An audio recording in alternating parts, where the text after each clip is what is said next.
You want Hello me to and start?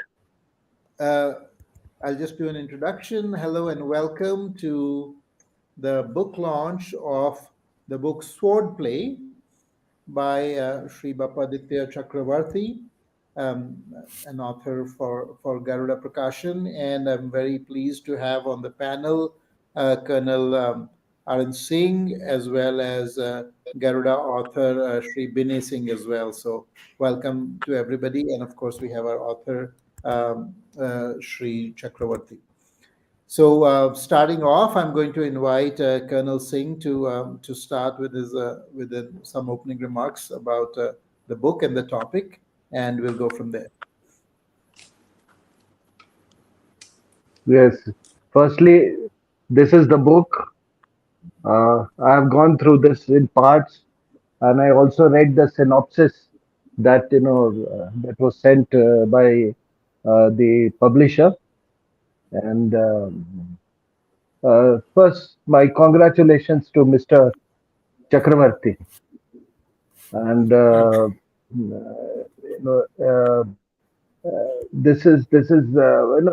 I should say this that he's so he's so acutely aware of the entire the terrorist framework that exists as per today, and which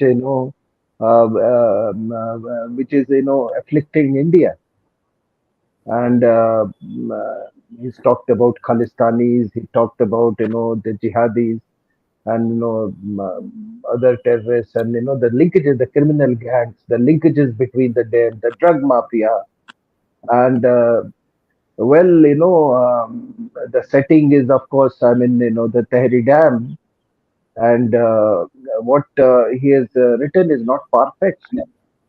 Is not far-fetched at all, because we have seen what is happening in Ukraine. An entire pipeline which fed another country that has been destroyed. There is a dam that was manipulated. So he's so acutely aware, about um, uh, the terrorist narrative as it exists globally, and with particular reference to India. And what was surprising for me, that he's an IIM graduate and has been a poet and an author, and yet he has a such an incisive incisive 007 mind. So so so This is high praise coming no, from Colonel Singh. that was that was just on the lighter side, but I really enjoyed it. And what I would suggest is that do get this book translated into Hindi as well. We need to sensitize, a larger, audience. And I can assure you that the publisher is here. That the Hindi edition does well. I've seen in most books. And yes, so what is surprising is that, as I said, that he with such an illustrious career, and well, he was there on the site, on the Tehri Dam site, and having put together all this, these pieces together. It requires a great degree of alertness, and I would say that he has been very alert. And as I have said, that I've been saying that, remember one thing, that this is an age of proxy war. Proxy war in India. India is not fighting Pakistan. It is fighting jihadi proxies generated by Pakistan, and helped by the proxies here. So, because the idea of Pakistan is not a territory, it's an idea. And this idea is very much shared, which it has a large following within our country as well. Similarly, we are not fighting the Chinese, we are fighting the communists, we are fighting. So each one of them has their terrorist component. And if you see whether you call it red corridor, from Tirupati to the Pashupati, or the jihadi corridor, right from Kerala running up till Kabul. And then I also say that India is the largest exporter of terrorism, in the sense that we are the ideological exporters of this entire terrorist ideology emanating from Deobandis and many other schools like Ahle Hadith. So to put all this together, and we are a country at the crossroads of all these, this dangerous and violent isms. West Bengal has been the worst sufferer, continues to be buffeted by these same elements. So this is an age of proxy war. It can take many shapes. I don't know how many of us are following them, how many others are following this. That about three Russians oligarchs, two of them were oligarchs. One was a marine engineer. In a short span of time, killed in Odisha. So if somebody writes about all these things, somebody will say that it's very far fetched, which is not at all. I mean, which is not at all correct. So I congratulate Mr. Chakravarty for putting this book together. It is a fiction, but I won't say it is based on very hard and existing and current narrative, and that is why I said that he's very alert. He's very alert, and I would request Mr. Chakravarty to be not only to of course, through fiction he has conveyed his apprehensions. I would request him to from time to time to put such articles on various forums which deals with terrorism, and sensitize the country about it. Uh, Thanks a lot for having invited me, and for uh, considering me, appropriate for this honor, that you have bestowed on me. I was just, I'm speaking from Dehradun. I was at a seminar, and I was speaking on India's third front, uh, part of it which Mr. Chakravarty also has covered.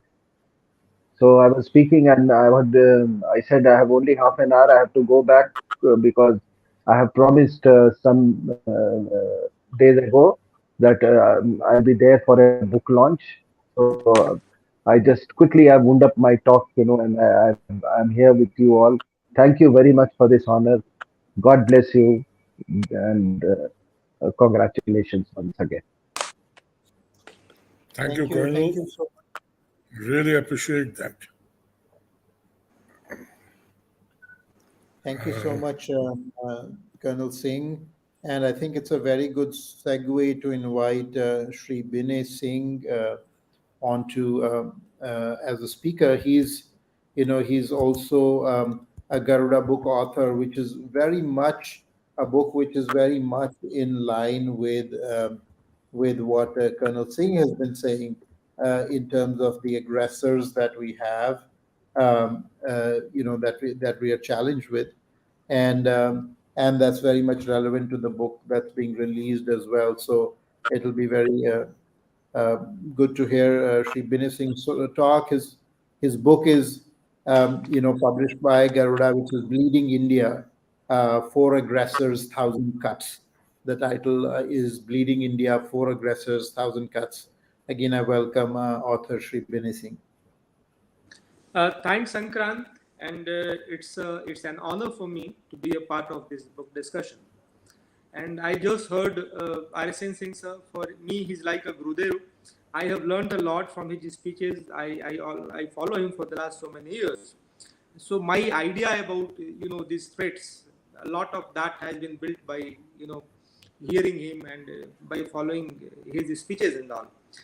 And thank Bappada, thanks a lot. This book was need of the hour, I can say. And as RSN sir said that this is a fiction based on a fact. So you have in the very first, page, the second page of the book, you have mentioned that you cannot name your many friends, those who have contributed, because there are some technical reasons. They are people from the intelligence, agencies. So it's a fact sheet, but you cannot write a fact sheet like a fact sheet. So yes, it is to be told as a story, and a story, when you tell a story, so it is bound to get the brand of fiction. But this is not a fiction. So Bappada, I firmly believe that storytelling, and in a very Sorry, can you speak up a little? Your voice is fading. yeah. There's a little noise on the audio as well. Just see if there's. Yeah.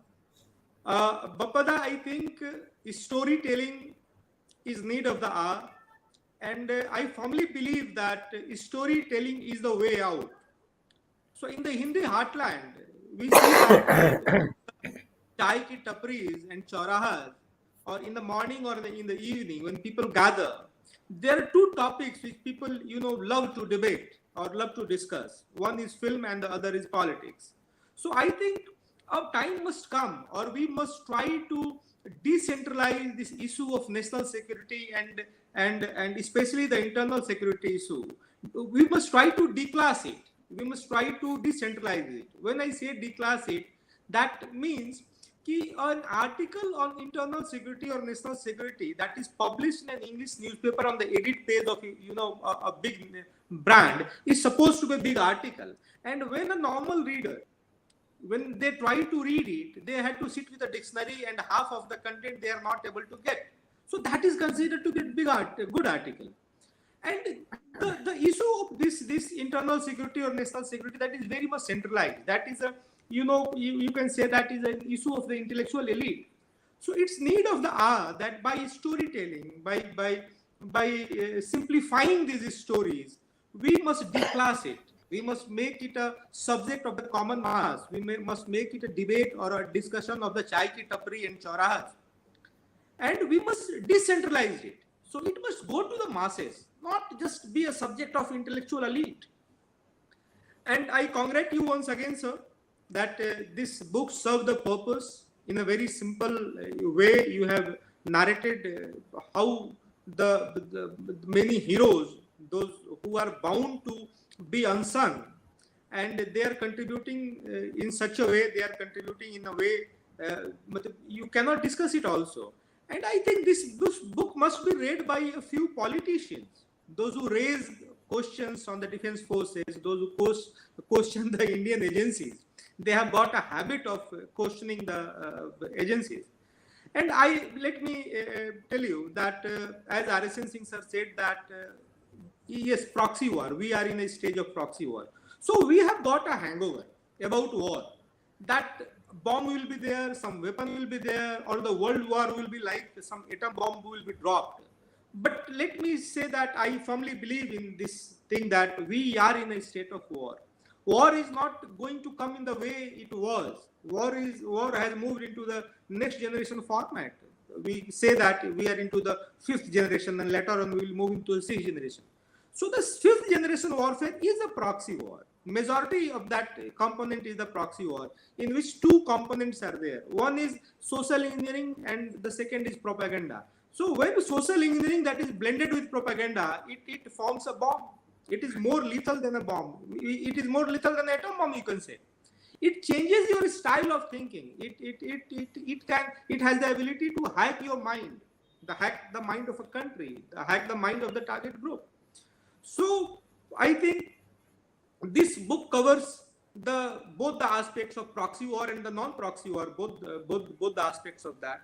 And I congratulate once again to Bappada, and I think this stage is yours. People are here to listen to you, and I think it's time to complete what I have said. Thank you so much for inviting me. Thank you. Absolutely. and welcome. I'd like to welcome the author. The book's name is Swordplay, and the book is a very intriguing account of fictionalized account of all the shenanigans that go behind the scenes in terms of terrorist activity, ranging from Afghanistan, Pakistan, the agencies that are involved, the background stories, and how Indian agencies are also countering all of this. So I'd like to invite the author, Sri Chakravarty, to say a few words about the book, and I'll be very interested in how you chose this topic for the book and what intrigued you. How did you do the research? Because when I read the book, it looks like something that something that Colonel Singh would have written, with all this knowledge of all that's going on behind the scenes. So I was very impressed by how much knowledge that is being displayed. So please give us some insight on why you picked this topic, what kind of research did you do, and how did you produce such a magnificent book? Again, the book's name is Swordplay. Okay, thank you.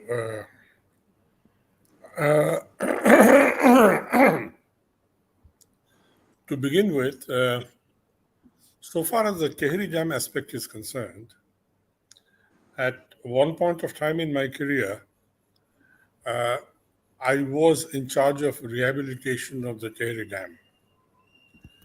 And that was quite a while ago, in the 90s, early 90s. And that is where I first learned that it is on dangerous ground, to borrow a phrase from Jack Higgins, the fault lines, etc., etc. And at that time, it struck me that if somebody planted a device in the dam, the amount of damage it could cause, and the estimate of the damage I have given in the book is something that the geologists at the Tehri Dam told me about. And in fact, General Manager of Engineering told me on the day that we opened the Coffer Dam and diverted the river, he said that this whole dam is so weak, and we could have made 100 megawatt just by diverting the river. So what was the use of making this dam and creating such a risk profile for this region? This is one. The second thing, which I have not said in the bio, which I have circulated, is that I spent more or less 7 years in Afghanistan. 3 years I was actually there. Staying there. I'm still working for the bank and so on and so forth. And next 4 years, I used to go for 12 days every month. And naturally, I know a lot of Afghans, some of them with, let's say, odd connections, and so on and so forth. So part of the story, which I have built around Spinghar and so on, things of that kind, that is from their experiences and from my chats with them. I have been to Lahore, I have been to Islamabad, I have been to these places. So that's the scenario that I painted. And certainly, my friends, as I said, who shall remain unnamed, they have given me a lot of inputs, both while I was in Kabul and later on. And I have been to some other hot places on this earth, which includes Liberia, Cambodia, etc., for work, and that has also given me certain insights. However, I should say that when I first conceived this idea, I was myself scared that if the wrong kind of people get this idea, then what is going to happen? And as I've said in the book also, about referred to the IM operative Bhatkal being interrogated by the agencies, and Riaz, who was his handler, telling him that we can do anything. You can get anything from Pakistan, including a suitcase atomic bomb. In those days, it was fashionable to call it a suitcase bomb. It's not so any longer. So with this material, and certainly I have sat over it for a long time, thinking about whether I should or I should not make a story out of it. But then finally I thought that, like both Colonel Singh and Binay ji have said, something of this kind the public needs to be sensitized to. Because this is not the only dam that is sitting on an earthquake-prone zone. Even the Nafta Jakri Dam is on the borderline, although a little bit lower down. And this could happen anywhere. The second thing that I have tried to say or tried to portray in the book, and I must say that I was influenced by the book which details a conversation between Mr. Dulat and Mr. Durrani, that even when all is lost, there are still back channels. There are still sane people on both sides who would not like to have a wholesale massacre take place. That's the second thing I have tried to emphasize. And the third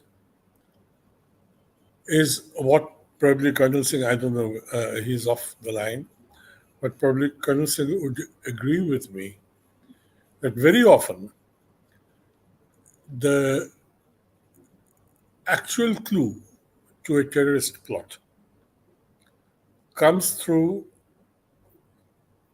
shall we say, small bits of information which are pieced together by somebody, some analyst. And that is how the thing evolves. You might argue that after 26/11, let us say, or after the Brussels bombings, cataclysmic terrorist attacks are on the wane. Because it takes a lot of money, it takes a lot of planning, it takes a lot of collection of resources, and surveillance being what it is today, and surveillance certainly, you would agree, Binay, that surveillance today is maybe 1,000 times better than it was even 10 years ago. But even that much of surveillance is not enough if people cannot piece together the small bits of information. And there, you have to be lucky in the sense that the right people give you the information. And although I have said in the book somewhere that the boss, Paramjyot Singh, does not believe in luck, nevertheless, I also personally believe, as Napoleon did, that unless you are lucky, you cannot win a war. And that was the criterion that he used to apply to all his generals. Having said that, the question I would like to pose, because both the experts here, they work on internal security,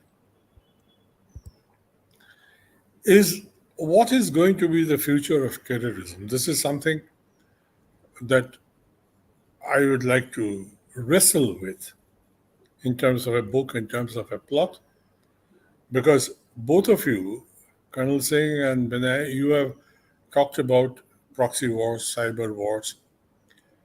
Is it that? Or is it, when you talk of decentralization of efforts, I would say if the terrorist organizations actually manage to decentralize their efforts to the lone wolf level, as they're doing today, if they actually manage to do that, it would be a nightmare for everybody. And for that reason, I personally believe that more surveillance is necessary. I'm happy that my co-panelists here are not human rights people, really, and can see the problems of internal security and problems of counterterrorism. As I said, more surveillance is necessary. If preserving your privacy means losing your life at some point of time, then to me, that has no meaning. Anyway, having said that, these are the things that I have tried to say in this book. One, I'm summing up. One, that the danger is very real, as the Ukrainian dam burst has shown. And again, it's nothing new. It started during the Second World War, but then it was the militaries who were doing it. The second is that it is, at the end of the day, it is necessary to rely upon sane minds on both sides of the fence who would not, perhaps, like to, as I said, see a wholesale massacre. Mr. Sanu, if you permit me, can I read out a small page from my book? Absolutely, absolutely. We welcome it. In fact, Paragraph. that was my next segue. Thank So I'd love to hear that. Okay. Let me read this out. Can you all show us a copy of the book on the screen, the cover, the title page, so we can. Yeah. So that's the book, Swordplay.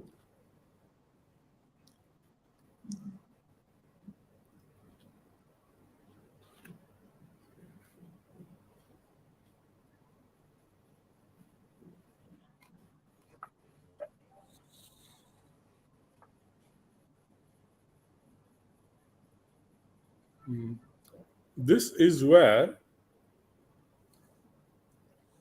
yeah, I got it.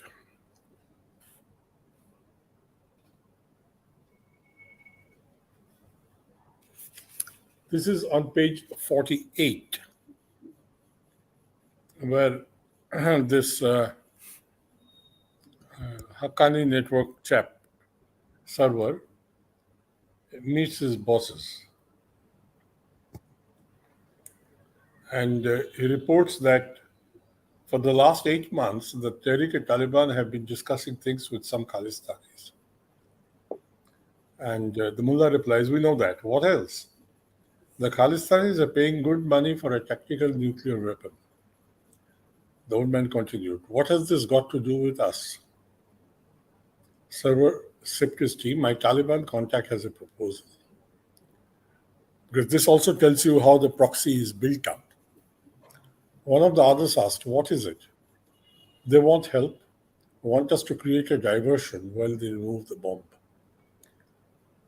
So why don't they do it themselves? Server took a little time to weigh his answer and said, Mullah Sahib Mohtaram, they have not told me that, but I have a suspicion. The oldest man, the senior-most mullah, picked up the conversation. What is it that you suspect? They want to kill 2 birds with 1 stone. If it's our people who get killed or captured, they will come out of the whole thing with clean hands. The ISI is after them, and others are also distancing themselves from them. It is critical for them not to attract attention right now. And yet, they want the money. And if the Khalistanis do something, it will be against Hindustan. In that case, the responsibility will be on those who are overly against Hindustan. And simultaneously, if our people get caught or killed, the whole world will think that we are acting with the Khalistanis against Hindustan. Everyone knows the connection between ISI and those who oppose Hindustan. The Americans, the Germans, a lot of people, in fact, know that we also work with the ISI in some things. The ISI will thus get caught in a compromising position. So the only thing that Tehrik will gain is money. Seems so. But I don't know how much they're getting paid. Could be big. And besides, if others get caught because of this whole business, then this faction, they will have more space, and that is a bigger gain, perhaps. You see, this is what I wanted to underline, that there is no, I would say there are no dollars for assuming that the various terrorist factions have a hunky-dory relationship with each other. They don't. And most of the information in the public domain says that they don't. So,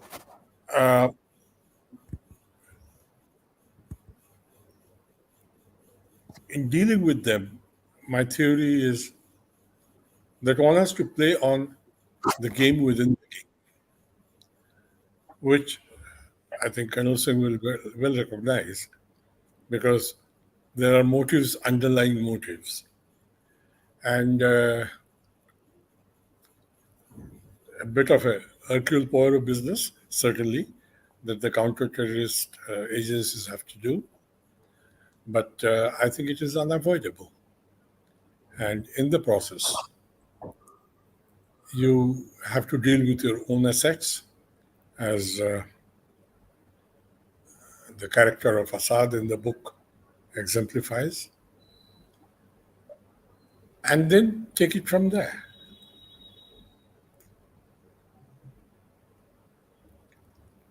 Very, very much so.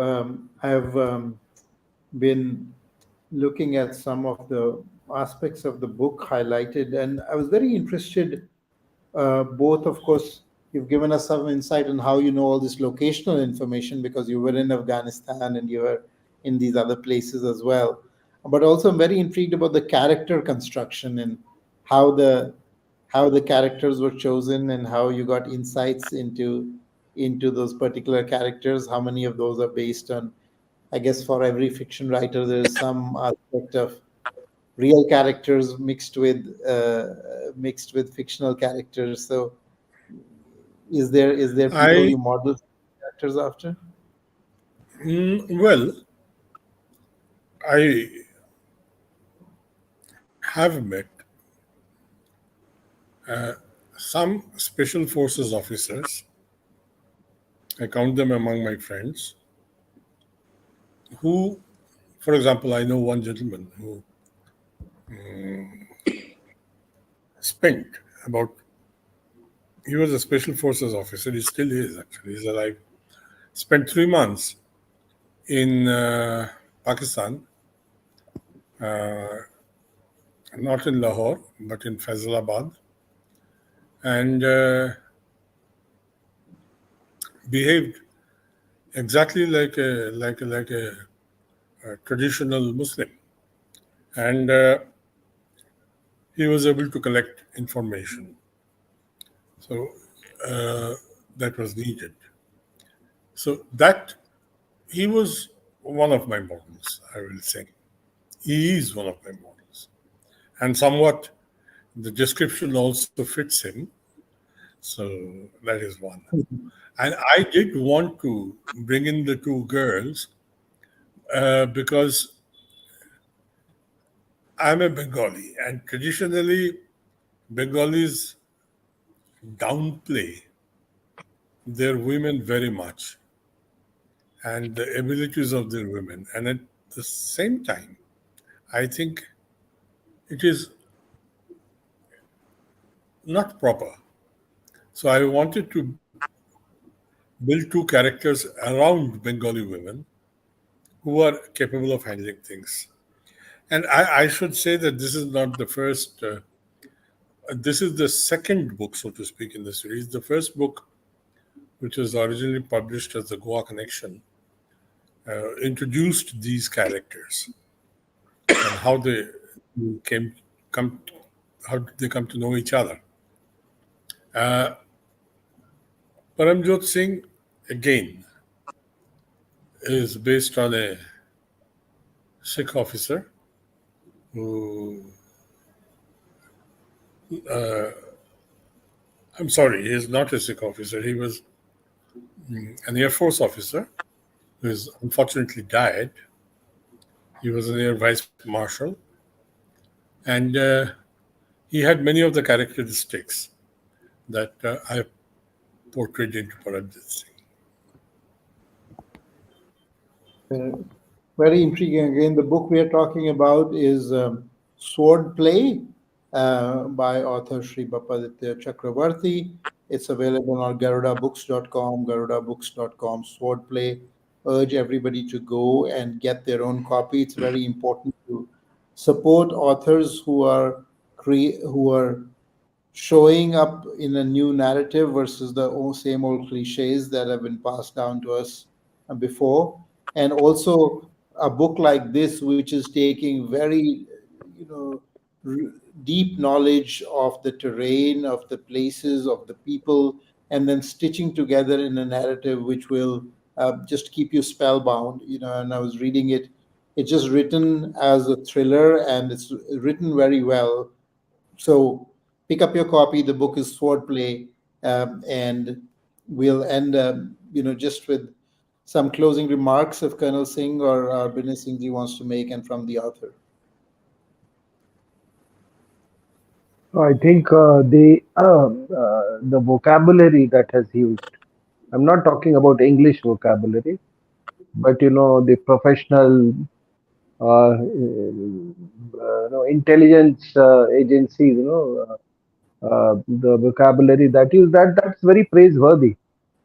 The words he has used. It seems that one can. One can be led to believe that he has had some exposure with the intelligence agency. So that's having served in intelligence agency. I think he knows how the entire apparatus works. So the words that he has used, the key words, they are absolutely right on the dot, and I think he deserves a lot of praise for this. The second aspect is that he has now, I of course read from the synopsis that was given to me the background, Afghanistan, and Peshawar, Faisalabad, what he was talking about, and this Uttarakhand, and it makes a very interesting geographical setting, and a very real geographical setting at that. And I think somewhere, his experience in the Pak region, as you can sense it. You can sense it very well. So great job, sir. Grateful that you invited me, and thanks a lot. Thank you, Colonel. Binay? Bappa, he just mentioned that suppose what will happen if the terrorist state will decentralize their efforts. So it's true, sir, and I think it's not a matter of sheer imagination. We have just witnessed what PFI was doing. Two things which correlates with your book, that yes, terrorists terrorist outfits like of India, the neo-terrorist outfits, they are mastering the warfare, the next generation war. So they are mastering the tactics of camouflage. And yes, they are decentralizing their efforts. They are decentralizing this idea of terror. So yes, to counter that, decentralization is the way. So we must decentralize the counter mechanism. And we have witnessed recently in so many things, like you just mentioned, how the Haqqani network that was in coordination with Khalistan. So here PFI, very recent phenomena. They were coordinating with PFI. PFI was coordinating with Khalistan. They were coordinating with CPI Maoists. And not a single organization. In the last 10 years, you can see that those stories, those incidents, those who were get national or international limelight, be it Bhima Koregaon, be it Talgadi in Jharkhand, be it Khalistan referendum, protest or the CA protest, none were organized by a single organization. There were set of organizations, and I say it is a little format, 3+1 formula, and it is a quadriga. Four elements or four pillars are there. The radical Islamists are there, the Christian missionaries are there, the communists are there, and they are supported by a band, or you can say a gang of supporters comprising of legal professionals, set of journalists, some selected intellectuals, some cultural activists. So this fourth, 3+1, this one, they put a tinge of salt. So this is the front. This fourth, they built the narrative of the joint efforts of the first three. So it's a 3+1 format. And thank you so much, Bappaditya. Keep enlightening all of us. Keep enlightening the readers, and more power to you. More power to you. And for the book, and I think this book is going to rock. It is going to be the bestseller. Thank you. Thank you. Singh, may I just make a quick reply to Binayji? Yes, and, Bappaditya. To the Colonel. I'll begin with Binay. In my understanding, and Colonel Singh can probably, and you, of course, you can understand. You see, the large terrorist organizations have taken on the shape of corporates, with specialists in finance, specialists in logistics, specialists in this, and specialists in that. And like most large corporates, this is a weakness, because the organization of geographically separate, differently positioned logistics chains, supply chains, have their own difficulties, have their own weak points, each one of them. And each link in the chain is a weak point. Now, this is something that perhaps one needs to look into. I'm sure that with their resources, with their abilities, the counterintelligence agencies are already doing it. But I have not so far seen anything in the public domain about it. So, you see, in any large organization, you will have a charter of governance. Here also they have a charter of governance, only it is not in the terms we are accustomed to. And then that makes them more into a mafia kind of thing than into a regulated corporate entity. It would be terrifying if they actually became a corporate entity like that. Thank God they have not become, but they are on their way. And No, when you become that, then you also expose yourself in a big way. You have no choice because you will have your subsidies and their subsidiaries and so on and so forth. And each one can have many, many weaklings. This is one. I think one should look at this aspect of it because, and remember how the mafia was taken down through its subsidiaries. And the mafia was much more organized than these people. And the second weak point is the reliance on symbolism. If your people cannot relate to a symbol, then don't use it. And since the only symbol they have are the symbols in their holy books, and nothing that is on this earth, that is something that you can probably feed to a 15-year-old teenager. And believe you me, I have seen many massacres, several massacres, with my own eyes in Kabul. Bomb blasts, body parts thrown all over the place, actual rivers of blood flowing on the streets. So, and done by 15, 16-year-olds. Now, as they grow up,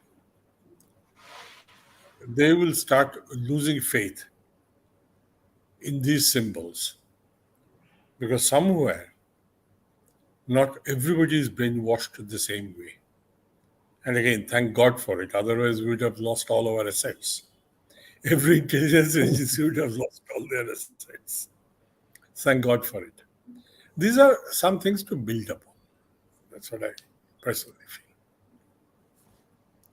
Mr. Thank Sand, you. Thank you please. so much, Bappada. There's also a couple of questions. I think one question was about whether each book should be read or can be read on its own, or there is should we try to build in connections between each of the books? Well, uh, yes and no. Because every book is an expression of a central idea to my mind. And that gives the book meaning, that gives the book an identity for itself. Again, you must have some connection with other books of a similar genre if you are writing one, because